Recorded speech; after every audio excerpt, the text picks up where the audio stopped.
आपके बालों का गिरना एक बहुत ही कॉमन कंडीशन है, लेकिन अगर वो एक लिमिट से ज़्यादा हो जाते हैं तो वो मेडिकल कंडीशन बन जाते हैं। मैं हूं डॉक्टर विजय सोयल, एमडी डर्मेटोलॉजिस्ट और हेयर ट्रांसप्लांट सर्जन, और आज हम इस वीडियो में बात करेंगे हेयर लॉस की कॉजेस, उसकी ट्रीटमेंट और उसकी आफ्टर केयर के बारे में, जिससे आप अपने हेयर्स को बहुत अच्छी क्वालिटी में मेंटेन कर सकते हैं और हेयर फॉल को रोक सकते हैं। अब सबसे पहले ये समझना जरूरी है कि हेयर फॉल के रीजंस क्या क्या हैं और हेयर फॉल होता क्या है। इंपॉर्टेंट चीज ये है कि 50 से 100 बाल रोज गिरना एकदम नॉर्मल कंडीशन है, वो आपके हेयर साइकिल की वजह से हेयर लॉस होना ही है। लेकिन अगर हेयर फॉल आपको इससे ज्यादा हो रहा है तो इसके काफी सारे कॉजेज हैं। अगर आपके फैमिली पैटर्न में हेयर लॉस है तो ये चांसेस ज्यादा है कि आपको भी हेयर लॉस हो। हार्मोनल चेंजेस, जैसे कि अगर किसी को पीसीओडी है, थायराइड डिजीज है या प्रेगनेंसी है, तो हेयर फॉल के चांसेस बढ़ सकते हैं। कुछ मेडिकल कंडीशंस में भी हेयर लॉस होता है, जैसे कि एलोपेशिया एरियाटा, कोई स्कैल्प का इन्फेक्शन हो, क्रॉनिक इलनेस हो, या फिर आजकल कैंसर के पेशेंट में भी देखा जाता है कि हेयर फॉल ज्यादा होता है। न्यूट्रिशनल डेफिशिएंसी, अगर किसी को आयरन, प्रोटीन या विटामिन डी की डेफिशिएंसी है तो उसके हेयर फॉलिकल्स वीक हो जाते हैं, जिसकी वजह से उसका हेयर फॉल के चांसेस ज्यादा रहते हैं। रॉन्ग हेयर केयर, अगर आप सैलून्स जाते हैं और आप बहुत सारे ट्रीटमेंट कराते हैं जैसे कि बोटॉक्स, हेयर कलर या ब्लीचिंग, तो वो भी एक रीजन है जिसकी वजह से हेयर डैमेज होते हैं और फिर वो आपको लॉन्ग टर्म में हेयर फॉल की तरह प्रेजेंट करते हैं। अब हम बात करते हैं कि हेयर लॉस के सिम्टम्स क्या क्या होते हैं। जैसे कि मैंने आपको पहले बताया था कि 50 से 100 बाल रोज गिरना हेयर साइकिल का पार्ट है, लेकिन अगर आपके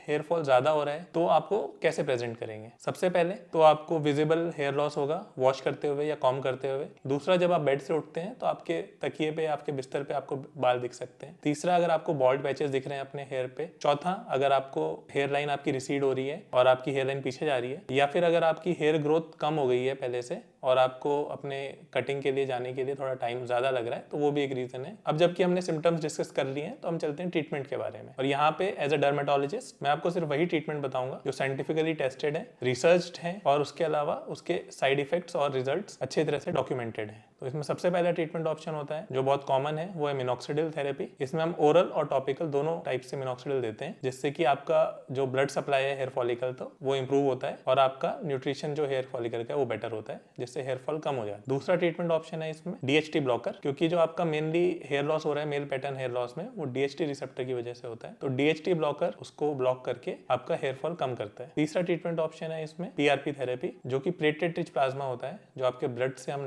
लेते हैं और वो ग्रोथ फैक्टर में रिच होता है, और उसको इंजेक्ट करके आपका जो हेयर फॉलिकल का ब्लड सप्लाई कम हो गया है या न्यूट्रिशन कम हो गया, उसको हम पूरा करने की कोशिश करें। इसके अलावा लो लेवल लेजर थेरेपी भी होता है, जिससे आपके हेयर फॉलिकल स्टिमुलेट होते हैं और हेयर फॉलिकल की ग्रोथ में हेल्प होता है। और अगर ये सब ट्रीटमेंट आपका काम नहीं कर रहे हैं या फिर आपका जो ग्रेड ऑफ हेयर लॉस है वो काफी एडवांस्ड है, तो आपके लिए ब्रह्मास्त्र जो ट्रीटमेंट है वो है हेयर ट्रांसप्लांट। हेयर ट्रांसप्लांट में हम क्या करते हैं कि पीछे डोनर एरिया से आपके फॉलिकल लेके आगे इंप्लांट कर देते हैं, जो कि आपकी नेचुरल ग्रोथ होती है। और इसके अलावा उसमें 100% रिजल्ट आता है अगर ट्रांसप्लांट ठीक से किया गया है, और आपको लॉन्ग टर्म में काफी अच्छा हेयर कवरेज मिलता है। मेडिकल ट्रीटमेंट के अलावा आपको ये ध्यान रखना है कि आपकी डाइट और लाइफस्टाइल भी अच्छी रहे। इसके लिए iron, biotin, omega 3 fatty acids rich diet लेनी है आपको। पानी अच्छे से पीना है, अपने आप को हाइड्रेट रखना है, आपको अपने स्ट्रेस को कंट्रोल में रखना है और प्रॉपर स्लीप लेनी है। इन द एंड वैसे तो हेयर फॉल एक बहुत ही सीरियस कंडीशन है, लेकिन अगर आप अर्ली स्टेजेस में अपने डॉक्टर से कंसल्ट करते हैं तो हेयर फॉल को रोका भी जा सकता है, मैनेज भी किया जा सकता है और रिवर्स भी किया जा सकता है। अगर आप भी हेयर फॉल या हेयर लॉस से जूझ रहे हैं और आप इसके बारे में कोई भी जानकारी चाहते हैं तो आप नीचे दिए गए नंबर से हमारे काउंसलर से बात कर सकते हैं। और अगर आपको कोई भी क्वेरी है तो आप हमारे वीडियो के नीचे कमेंट बॉक्स में भी डाल सकते हैं। हम कोशिश करेंगे कि इसे जल्दी से जल्दी रिप्लाई करें।